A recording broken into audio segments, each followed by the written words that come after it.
He is widely known for walk to work and his endless battles with Ugandan police. Physician, politician, former rebel and military officer, the now most famous Ugandan opposition leader is who we unveil on this episode of Life Stories. Only this time, we focus on his other side of existence not so many have bothered to know.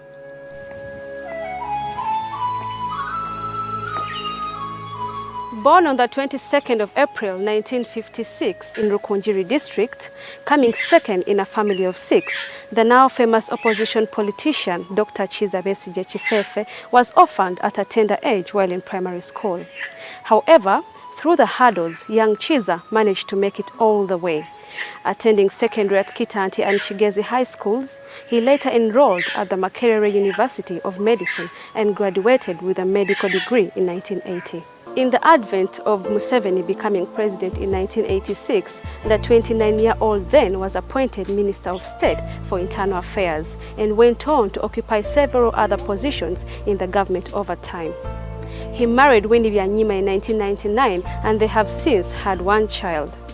He resigned from the army shortly before contesting against his long-term ally, President Museveni, during the 2001 elections. With his undying passion for leadership, he went on to form a political party, Forum for Democratic Change, FDC. On this episode of the program, 57-year-old doctor, retired colonel and politician Chiza Besigye takes us through his life story. I'm Zuena Chiremasali. Welcome to Life Stories.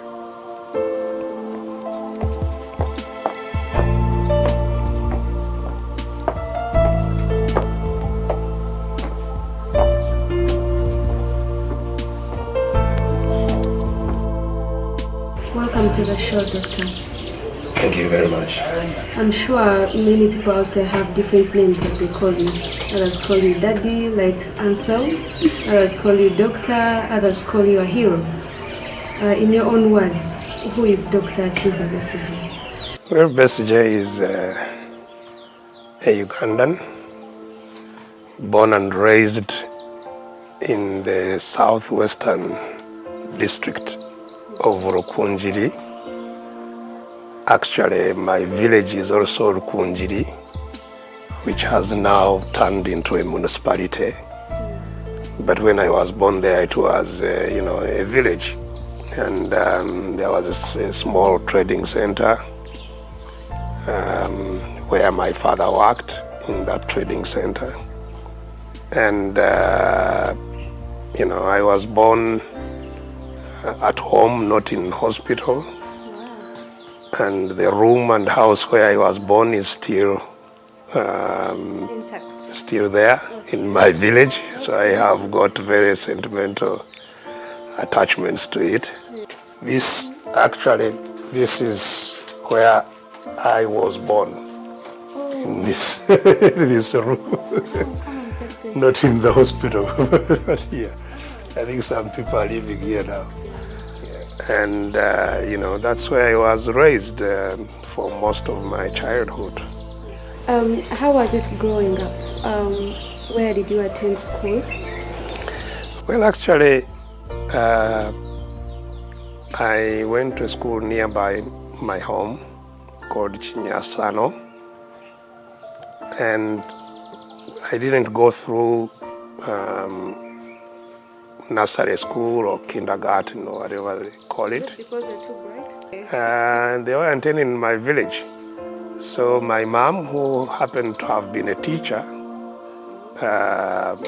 was then my nursery teacher at home. Nice. As a teacher of all of us at home. Because when she got married, she retired from teaching, active teaching in the schools. So we benefited from that experience at home. And I went to school slightly before I was due to go because my sister, who was older, was going to school and I refused to stay at home. I remember very vividly the first day I went to school because I was given my school fees, which I think was 3 shillings in coins. And I went, holding on to it very tightly. I went with an elder step brother of mine, a cousin actually, a son of my uncle, but who grew up in my family. And I had been told to take the money to the office. When we reached school, this man just said, "That is the office." So I went to the office, but it was closed. So I placed my money at the office, on the doorstep, Okay. and went back home. Wow. And when I got home, he said, "Why are you back?" I said, "Well, I found the office closed." "Where is the money?" I said, "At the office." "Where you said I should take it." I know.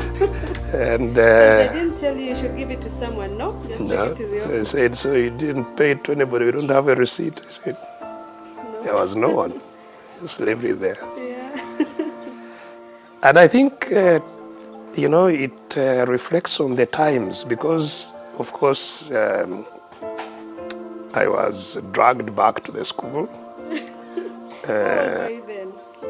I was not yet 5. Wow. I think I was about 4.5 or something. Okay.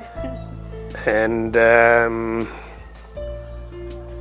when we got there, the clerk in the office said, "Sure, they had found money on the door." Oh, no. Lucky you. I think it's lucky times. Yes. That was a different Yes. time, when people were decent and honest. And so that's how I started school. And, I stuck in there. I was always the smallest in the class. Were you teased? Not really. Okay. I think I was a bit spared because indeed I think it's because I was simply tiny. Okay. I think people sympathized with me. We enjoyed, walking to school, and we would walk to school in the morning and walk back home for lunch and walk back to school after lunch. How many miles were there from school to home? No, it is not a mile. It is maybe, I think at most a kilometer. In time, I got, some friends whom we walked along together. So this is our path to school. Schools were very strict. They would ring loud bells, gong, and they would ring the first one, which was a warning one, and the last one when you had to be queued up in your classes for inspection. That is every day. Every day, every morning. So the teachers would inspect to see whether you have clean uniforms, whether your nails are trimmed, Yes. whether your teeth are cleaned, whether your hair is combed, whether you are neat and ready to go to class. And then they would address us on whatever they wanted to address us on. Those who have committed some mistakes at school would sometimes be punished. Something most of us know about you is you attended Kitante High School. So how did you come from Rukunjiri to Kitante? Well, I also had change in school. In primary, I went to Mbarara Junior School, and it was very difficult, leaving home for the first time to such a faraway place, to stay alone there. It was a wonderful experience, I think, looking backwards, that I was able to be independent at that early age. That was, I think, a very helpful experience, especially considering that subsequently I was to lose both my parents when we were young, and therefore that early training in being independent, I think, came in quite handy because indeed when I was completing my primary living, my father passed away suddenly, and yeah, that was quite traumatic, of course. So yeah, but nonetheless I did. So I went back and did my primary living at Kinyasan after the death of my father, and that's how I came to Kitante High School in 1972. We were studying half day, so in the earlier years we would go only in the afternoon. In the latter years we would only go in the morning. Losing both parents at an early age is an almost definite setback for most, but minus either of his heroes, Lady Luck was on his side, with an auntie coming to their rescue to groom and raise teenage Besigye and his siblings. To the greatest degree of sincerity, retired Colonel Besigye notes that he had his own bumpy times as a young adult, trending with almost everything that came at the time. Still to expect on Life Stories, retired Colonel Chiza Besigye unveils how he ended up joining the bush to fight for freedom.